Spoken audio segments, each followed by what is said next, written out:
Welcome to episode number 4 in our Human Experience and Uncertainty series. My name is Ashley Reichheld, and I'm delighted to be hosting again. I have with me Jeff Logan and Mark Allen. Jeff is an SVP of Customer and Employee Experience at US Bank, and Mark is a friend and colleague of mine in the experience practice. So welcome, guys. Thanks. Thanks, Ashley. This particular episode is going to focus on trust. This day and age, we talk about trust a lot. Trust is becoming increasingly more important. So Jeff, I thought you could kick us off by talking a little bit about what trust means to the business that you're in. Yeah, so in banking, trust really is everything. At the core of it, we have to have the trust of our customers to keep their money safe or put their money in good investments. And on the other side, as we lend customers money, we have to have the trust in them to be good stewards and repay it. So I think at the end of the day, we're in a very trust heavy business, and that the more trust customers have with us, it leads to the ability to have deeper and broader relationships with those customers over time, for sure. Well, I certainly wouldn't bank with a bank that I didn't trust. So it sounds pretty foundational to me. We get asked the question a lot: does trust drive profit? Is it valuable? Is it worth doing? We just launched a study on trust recently, and the payback is high. 62% of customers who highly trust a brand buy almost exclusively from that brand, and almost 80% of employees who trust their employer feel more motivated to work. So there are certainly statistics that back that up. Mark, if we know that trust is important, can you talk a little bit more about why it matters today and all days? Yeah, we talk about it in terms of the fact that trust is fractured. And I think, it's something that's happened over the last sort of handful of years, but it's become incredibly apparent even in the last year and certainly within the last few months. And I think the stakes are higher than ever.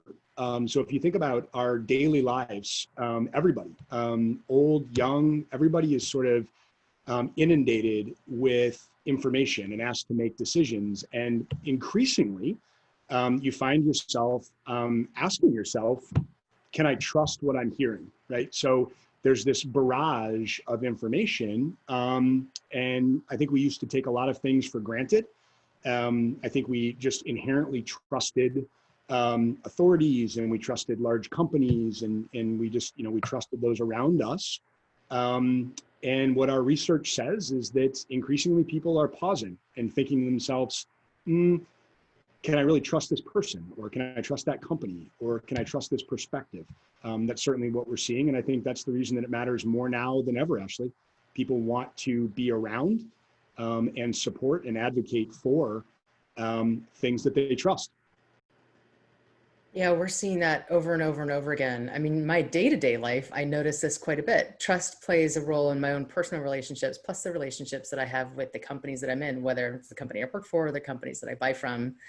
One of the most interesting things that we're seeing is that customers are paying a huge amount of attention to how employees are being treated. So if you think about how we Deloitte think about human experience, one of our mantras is it's about the human, right? You're human first. Don't wake up as a customer or employee, you wake up as a human. And so this notion that customers are paying attention to how companies are treating employees is incredibly important. 82% actually are more likely to visit a business that is demonstrating that they take care of their employees.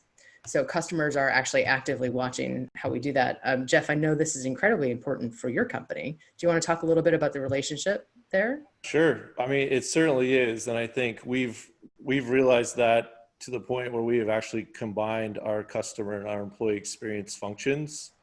We know that in order for a customer to have a good experience and to be satisfied with the products and services that we offer, our employees have to feel the same way, even more so to a degree. And so we've done a lot to invest in the employee experience at US Bank. We've done a lot to really improve their employees' experience to service our customers, both before our current situation and even through, to the point where 92% of our employees feel like we have taken the right steps to make them feel safe. And because they can feel safe, they can then better service our customers and really keep those foundational relationships that we believe are the cornerstone of trust. To the point where I was talking to a banker, branch manager in Chicago the other day, and he's telling me the story about just how busy they were. And it's only the drive-through. People were waiting 45 minutes in the drive-through just to do transactions. And I was asking, wow, what kind of transactions are you doing that it takes so long? People were cashing $20 checks, $15 checks. And as he talked to them about, hey, don't you do this stuff online? You could do that on your app, the ATM. The customers retorted with something like, yeah, but we just wanted to check in on you and see how you're doing. While that might not be a huge thing at the end of the day, that one thing, that is the kind of relationship, the trusted relationship that allows us to be part of the conversation when that customer is going to do something else in their life, like buy a house or save for retirement. We have the right then to be part of those conversations. So I'm not surprised by your numbers at all. I think we see that every day. Oh, I love that story too, because it really personalizes how people feel about banking.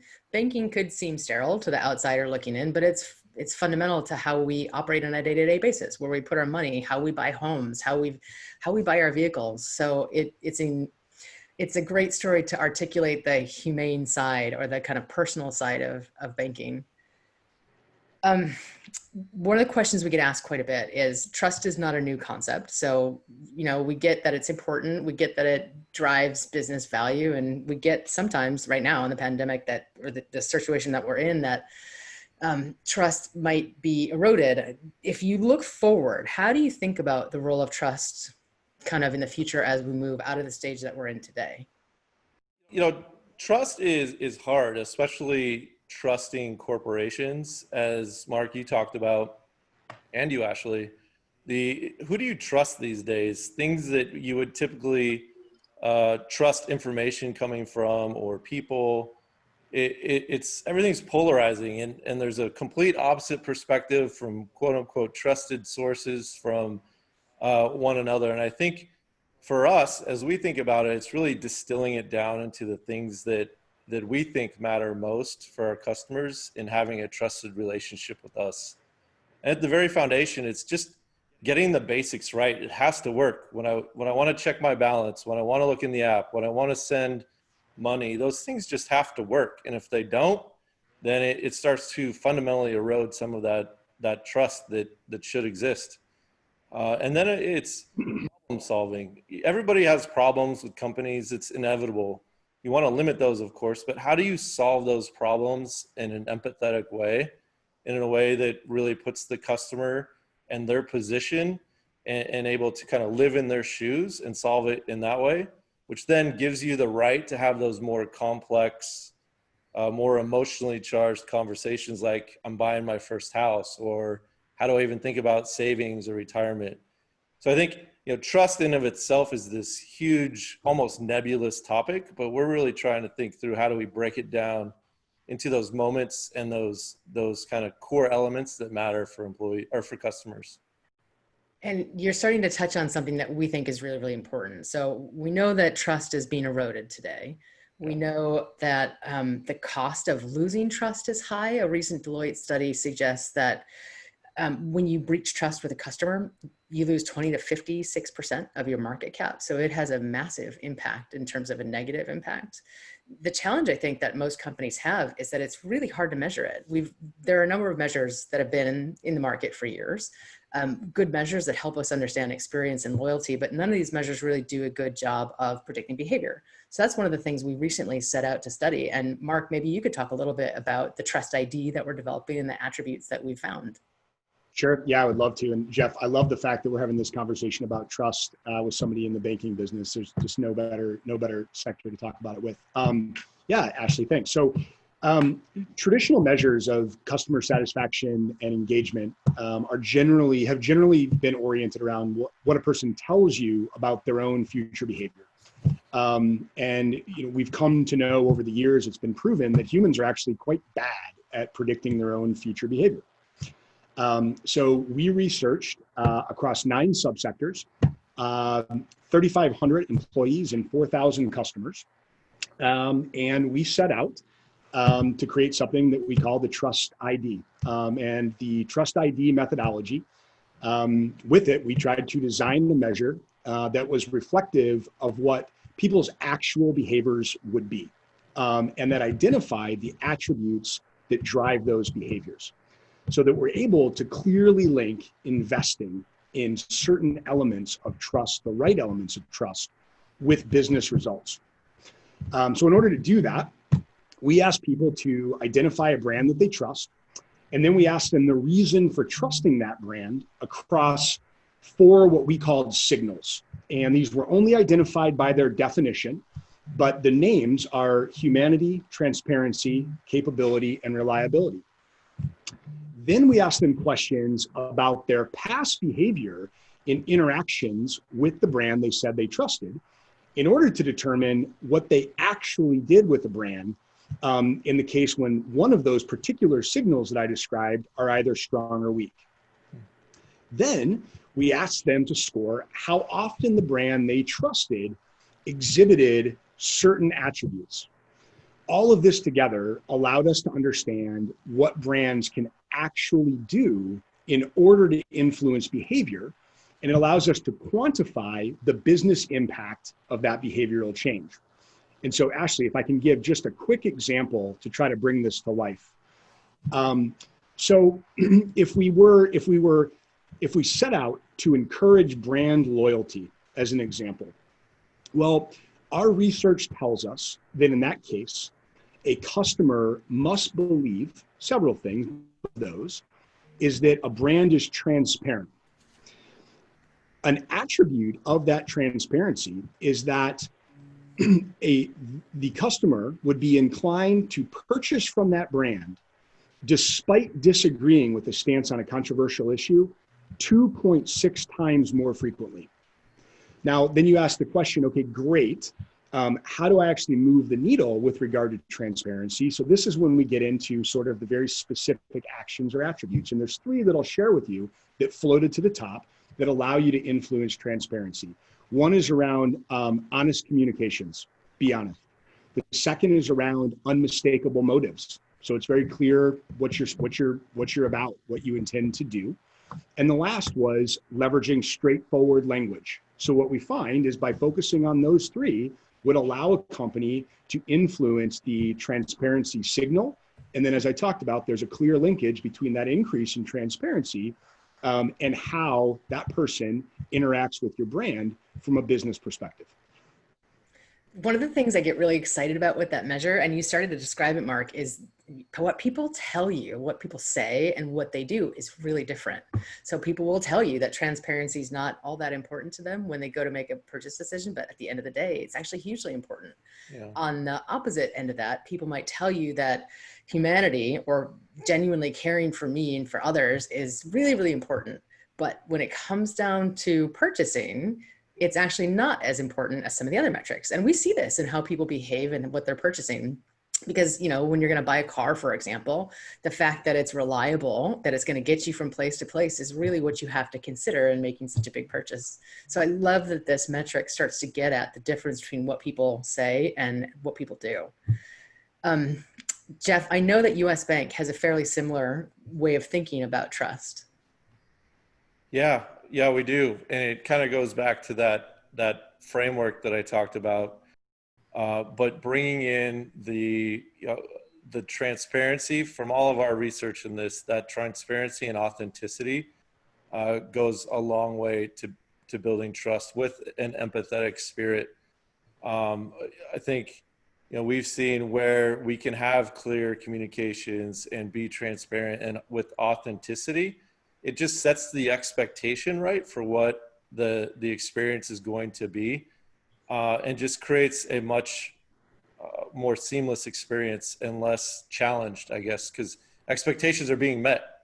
And that's, you know, the core basics is what we're trying to do. That makes a ton of sense to me. I mean, even in our own study, we see a big tie between transparency and how people trust and behave, how they buy. We see a big tie between reliability in purchase and the willingness to recommend. And when companies genuinely care for people, we actually see a huge amount of a motivation with the employees. So it might not be the most important purchase decision, but it's hugely important in terms of getting our employees to come to work and feel really good about what they do. Yeah. So we can certainly underscore that, that framework. I should also note for everybody who's listening in that US Bank has been the most essential bank has been the most essential bank amid the pandemic. The Harris poll just ranked 100 companies, the top 100 companies, and US Bank was the #1 bank. Jeff, do you want to talk about that a little bit? That's super exciting for us. You know, if you read the announcement of the award, the first pages read, in the earlier crisis, companies were part of the problem. And in this crisis, companies are part of the solution. And I think really as we've worked hard to respond to the needs of customers through the most recent crisis, they spoke up and recognized that we were doing the right thing by them. And I think that is most evident as you think about the Small Business Administration Paycheck Protection Program. We gave small businesses processed over $7 billion of loans for small businesses. And 90% of those were organizations with less than 20 people. So we were really intentionally trying to help those organizations that needed it most, that were struggling, that had issues with payroll and paying rent and were shut down for periods of time. And I think that's just a testimony to the people we have on our front lines really trying to do the right thing by their customers. Mark, you and I work in the auto, transportation, hospitality space. Do you want to speak to one of the companies that you think is doing a really good job? Yeah, well, one of the brands that has floated to the top when we talk about the reliability signal is Enterprise Rental Car. So very clearly, people widely view Enterprise as being a company that is clear about what they can offer and consistently delivers on that message. I'll give you just one more, Ashley. I know you wanted one, but if just the highlight on the opposite end, if we think about another signal with regard to humanity, the reason I want to bring this one up is there's one of our largest airlines really floats to the top with regard to humanity, and the interesting tidbit there is it's largely attributed to the treatment of employees and the perception of how employees are appreciated and valued within the organization. That's great. Those are great examples. Thank you. We're just about to go to Q&A. Before we do, one of the questions that we were asked in a meeting today was, do you see companies making trade-offs in terms of short-term profit versus long-term trust? Or is it really worth investing in trust in the short term if it costs you profit in the short term? And related to the airline you were just talking about, Mark, if you keep that middle seat empty, you are losing revenue relative to the other airlines that are filling it. So will that net you long-term value or not? And so far what we've seen is that the long-term trust you're generating by helping people feel safe and return to travel is not just helping them return to travel, it's helping them return to travel with you, the carrier that helped them go from one place to the next safely, the one that actually was thinking about their particular safety and making sure that they felt comfortable in the return back. Any additions that you would make in that? From my part, it's the linkage between trust and loyalty, actually. So loyalty, like trust, is not necessarily a new topic. I think the way that loyalty is characterized has certainly evolved over the years from, sort of just an earn and burn sort of loyalty program to something that is much more emotional and much more personal. And the research certainly shows that when a level of trust is high, our research at least shows that there's a direct impact and a significant impact on the loyalty of those customers. And we're seeing that in returns with customers spending more money, so willing to pay more, coming back to the same brand more and more and more, and recommending that brand more and more and more. Okay, I'm getting a signal to say it's time to move to Q&A. In fact, I think I see a number of questions coming in. So Emily, are there any that you'd suggest we take first? Yeah, so here's a good one. What are your thoughts around encouraging these signals at an individual level, not just the organizational or brand level, for how members of the workforce should act as representatives of the brand? Jeff, that sounds up your alley. Yeah, You want to that's a first crack? that's a great question, and I think there's a huge applicability to your individual or personal way that you operate. And I also think playing off that, these signals, if we do these right and build them into our cultural DNA, I think that will really start to change the landscape for how people operate, and almost sets the standard for how individuals then are expected to participate in the organization. So I mean, you can't really say that any of them, if you're more authentic or transparent, those are all really good things. And I would wholeheartedly encourage people to think about how to apply those to their own lives. For my part, what I think what you do as an individual matters, and the collective is a whole bunch of individuals working together. So the more people are encouraged to and serve trust, the more you can at a corporate level too. And Mark, we think about this in our own team structures at Deloitte, encouraging folks to think about client value first and foremost, and how we deliver the highest and best use of people, both for ourselves and for clients, is important. Anything you'd add on how we think about it individually? Well, I think, as we were doing this, I found myself reflecting on me personally. I started with myself, and I thought, across these four dimensions, sort of how trusted am I? And I would think about it in the context of the people that are on my teams. I would think about it in the context of the people that I work for, and I would think about it in the context of my clients. And I would also apply it. I would find myself applying it to colleagues and clients as well, to sort of test, in my mind at least, the validity of the signals. And I found that there's at least for me, a very clear relationship to sort of humans as individuals, and companies as entities. And I think the framework that we've designed is applicable across both, which is part of the exciting part. I think it's very easy for people to sort of understand, get their head around, and interact with. I think companies are made of people too, right? We often forget that institutions, there's actually a person working there, and people trying to provide the services and genuinely trying to do their best. So I think if we all take into account some of those, we'll all be better off a little bit. Agreed. Emily, where would you take us next? All right, another one maybe for Jeff first, but banks traditionally message themselves as reliable and capable, but how can a bank act humanely to customers, particularly in instances where their actions might negatively impact customers, such as overdraft fees? Yeah, the fees always with banks, right? That's the number one dissatisfier, is an unexpected fee.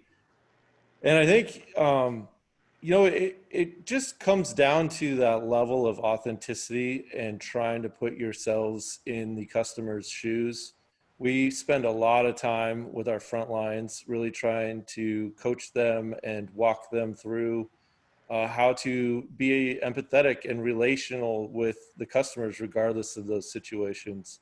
And we, in turn, listen to our employees a lot about what they're dealing with. There's no quicker way to get action inside than 20,000 employees responding to a survey about something that's not going well, especially in service of our customers. So I think just trying to listen first and foremost and relate. And then I always go back to transparency. So, things cost money in life. It's when when it's unexpected that really starts to irritate and become a pain point. So if you're willing to understand what the cost of something is up front, and that going in,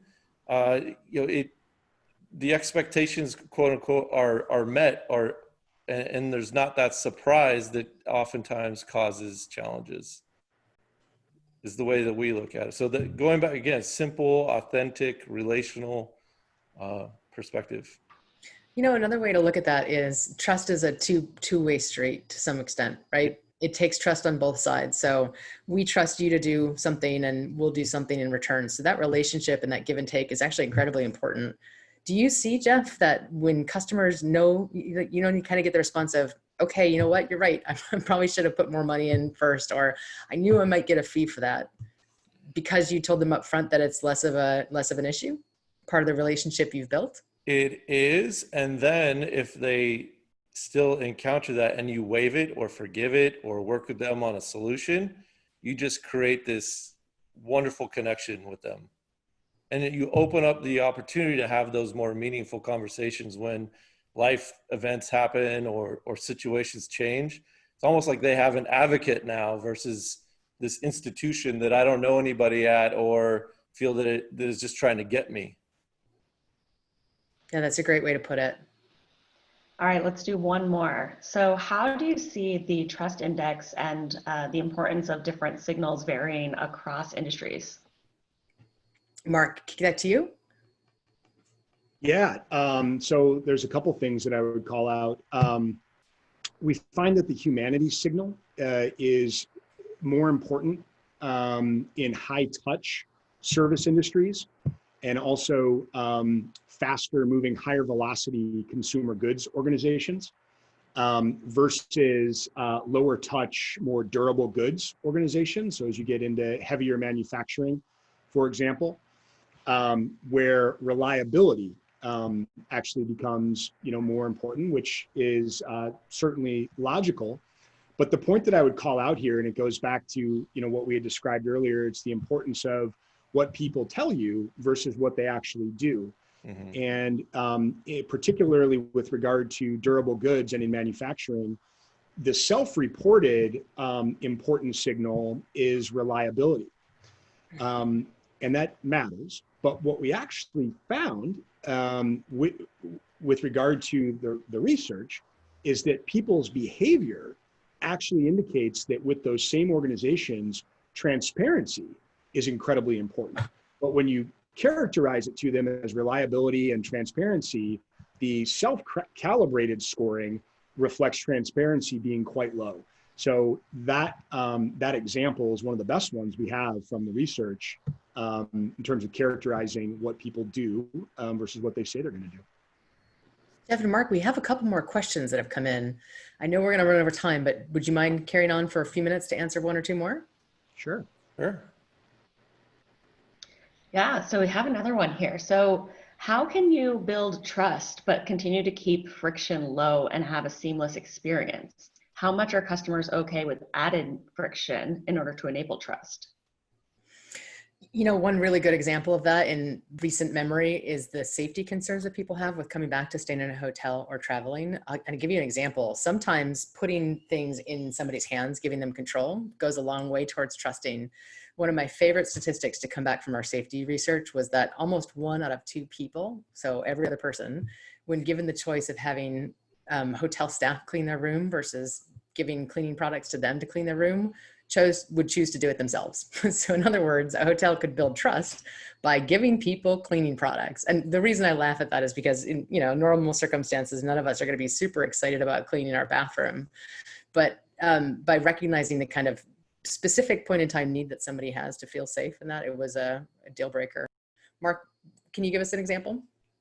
I mean, I think that's the best example, Ashley, that I've certainly come across in the last couple of weeks. But what I would add though is, you know, particularly now when we think in the context of safety and cleanliness, people are increasingly willing to do work digitally, for example, with regard to who they are, where they've been, what they intend to do, and those sorts of things. So there actually is an additional step in the process for a variety of services these days. And people, what the research says is that people actually want that additional step. They actually crave that.